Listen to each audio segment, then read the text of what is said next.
भाजपाच्या कार्यकर्त्यांनी मुंबईतील प्रतीक्षानगरमध्ये घोषणाबाजी करत शिंदेंच्या शिवसेनेला डिवचलं। महापालिका निवडणुकीच्या प्रचारात भाजप कार्यकर्ते आणि शिवसैनिक आमनेसामने आल्यावर ही घोषणाबाजी करण्यात आली।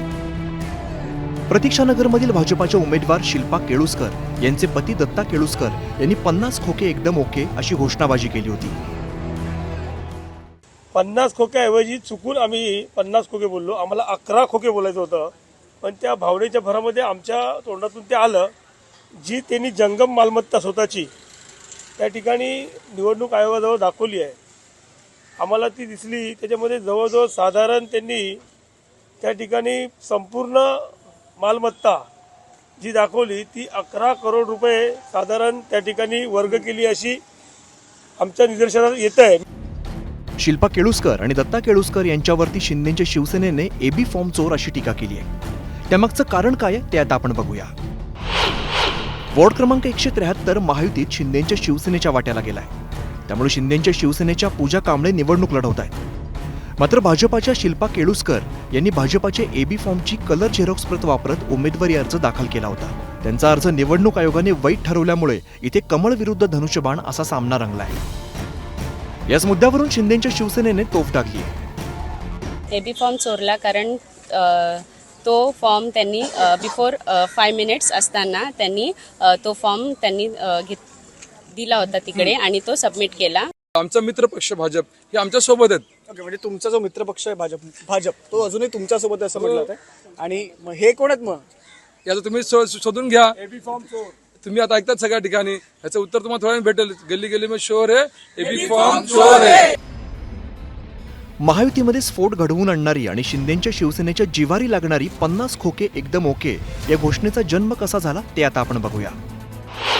एकनाथ शिंदेंनी मुख्यमंत्री पदाची शपथ घेतल्यानंतर शिंदे फडणवीस सरकारला विश्वासदर्शक ठरावाला सामोरं जावं लागलं होतं। त्यावेळी विधानसभेच्या परिसरात कैलास गोरंट्याल यांनी ही घोषणा पहिल्यांदा दिली होती। गोरंट्याल यांना ही घोषणा शहाजी बापू पाटील यांच्यामुळे सुचलेली होती। गुवाहाटीत शहाजी बापू पाटलांनी कार्यकर्त्यांशी मोबाईलवर बोलताना काय झाडी, काय डोंगर, काय हॉटेल ओके मध्ये आहे असा डायलॉग मारलेला होता।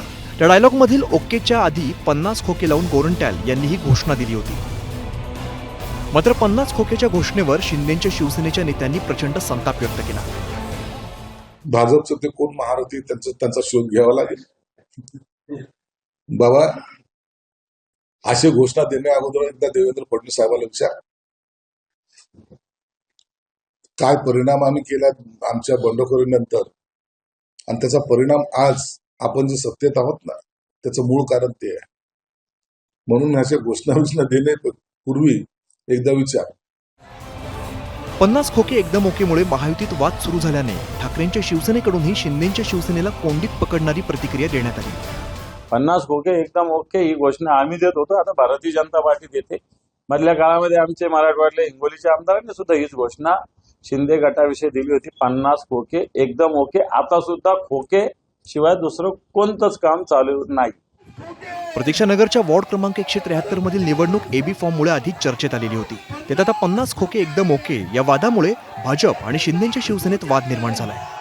त्यामुळे हा वाद ठाकरेंच्या शिवसेनेच्या उमेदवार वागधरे यांच्या पथ्यावर पडण्याची शक्यता नाकारता येत नाही। तो जो एक चालू होतं ना 50 खोके 50 खोके, मला असं वाटतं लोकांना नीट समजून सांगणं आवश्यक आहे। हे 50 खोके हा विनोदाचा भाग नाही। 50 खोके म्हणजे 50 कोटी रुपये झाले। 50 कोटी 40 आमदार म्हणजे 2000 कोटी रुपये झाले। म्हणजे 40 आमदारांचे 2000 कोटी हे कुठून आले, कसे आले? भ्रष्टाचारातून, घोटाळ्यातून। बरोबर की नाही? म्हणजे बँकेतनं लोन तर थोडं नव्हतं ना घेतलं, त्याच्यामुळे कुठच्या भ्रष्टाचाराबद्दल कोणी काय बोलावं? प्रतीक्षानगरमधील निवडणूक मुंबईत प्रचंड गाजतेय। आता या गाजणाऱ्या निवडणुकीत कोण बाजी मारतं हे 16 जानेवारीला स्पष्ट होईल। संकेत फरकसह संतोष गोरे, न्यूज 18 लोकमत, मुंबई।